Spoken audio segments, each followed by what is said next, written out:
Hello friends, आज हम बहुत ही टेस्टी रेसिपी बनाने जा रहे हैं। ये है आलू के पकोड़े। ये बहुत ही क्रिस्पी बनते हैं और इन आलू के पकोड़े को बनाना बहुत ही आसान है और इसके साथ हम एक हरी चटनी भी बनाएंगे। तो चलिए टेस्टी आलू पकोड़े और हरी चटनी बनाना शुरू करते हैं।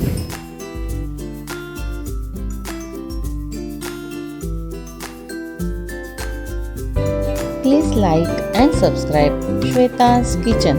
Thank you. पकोड़े बनाने के लिए ये देखिए हमने ये 2 आलू ले लिए हैं। तो इन आलूओं को मैंने छील लिया है। अब ये देखिए ये एक हमारा ग्रेटर ले लिया है मैंने। अब इस तरह इसे चिप्स से इस तरह से इसे कट कर लेंगे हम।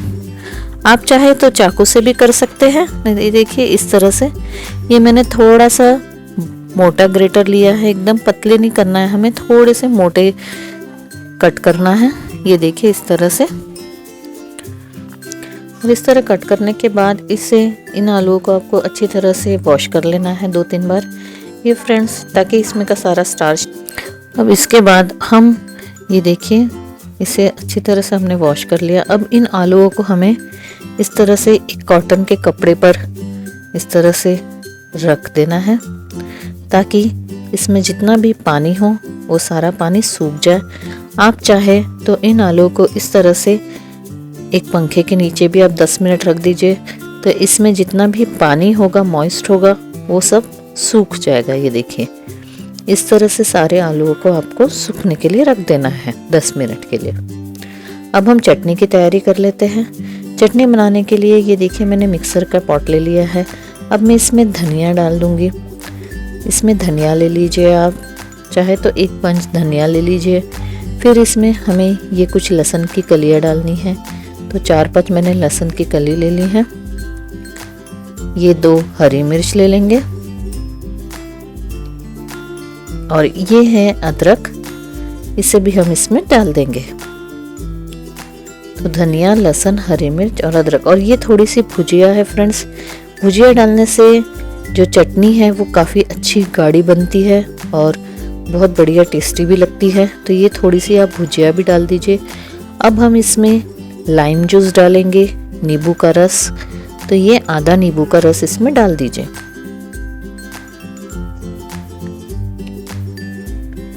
इसी के साथ हमें इस हरी चटनी में अब नमक डाल देंगे। ये देखिए स्वाद अनुसार नमक, आप चाहे तो काला नमक भी यूज़ कर सकते थे। और ये थोड़ा सा मैं इसमें काली मिर्च पाउडर भी डाल दे रही हूँ, इससे भी बहुत अच्छा टेस्ट आता है।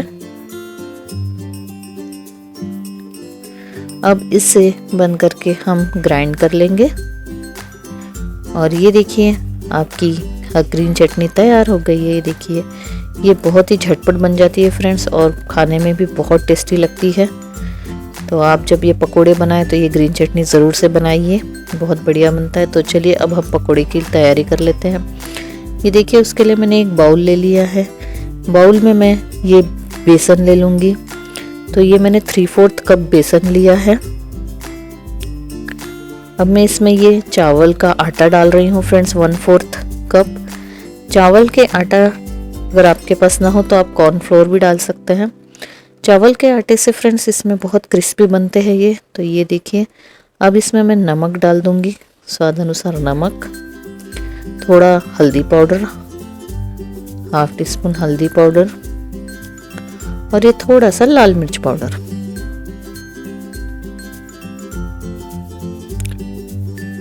अगर आपको इसमें ग्रीन चिली पसंद है तो आप ग्रीन चिली भी बारीक करके डाल सकते हैं। अब ये मैं थोड़ी सी अजवाइन डाल दूंगी।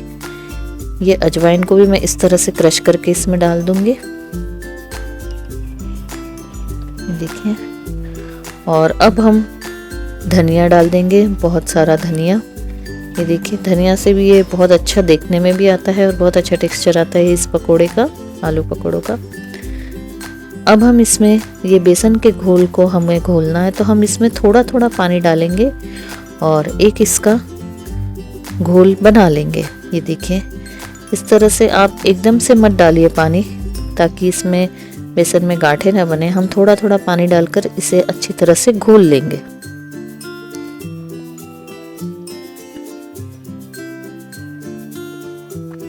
इस तरह से थोड़ा थोड़ा थोड़ा पानी डालकर इसका एक घोल बना लेंगे।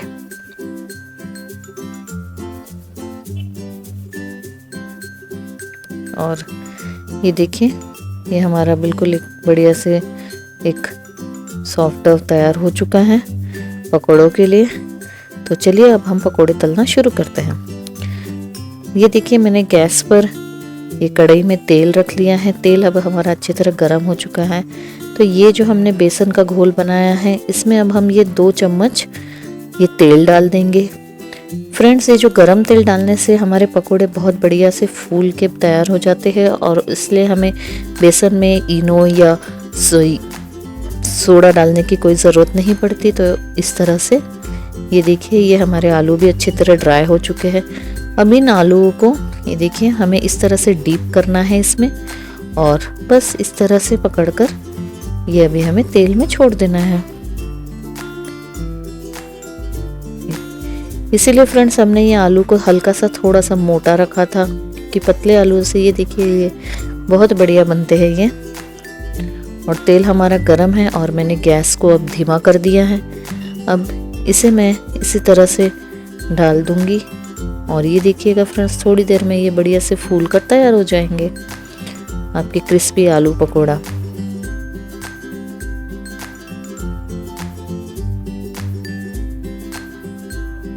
इसी तरह हमें तेल को पहले गरम कर लेना है, फिर उसे धीमा या मीडियम कर दीजिए आप। और ये पकोड़ों को ये देखिए दोनों साइड से इस तरह से तल लीजिए। इसके ऊपर भी थोड़ा थोड़ा तेल इस तरह से लगा दीजिए और दोनों साइड से बढ़िया से तल लीजिए इन पकोड़ों को। बहुत ही क्रिस्पी लगते हैं फ्रेंड्स ये पकोड़े, और बहुत ही टेस्टी भी।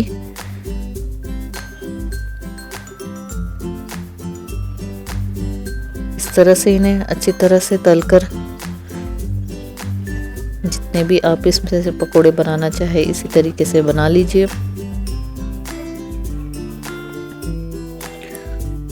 और जब ये पकोड़े हमारे हल्के हल्के रेडिश हो जाए, तो चलिए अब हम इसे इस तरह से टर्न करते हुए दोनों साइड से अच्छी तरह तल लेते हैं।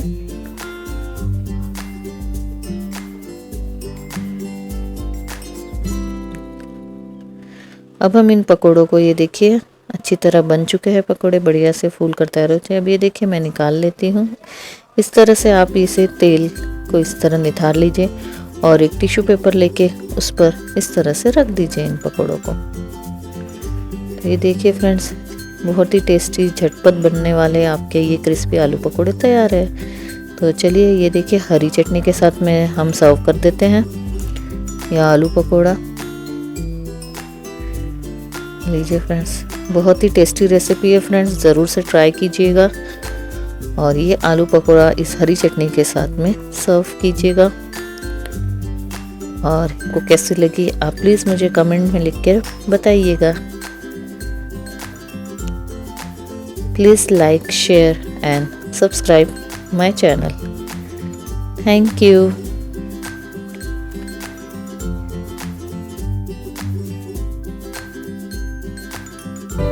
Please like and subscribe Shweta's Kitchen. Thank you.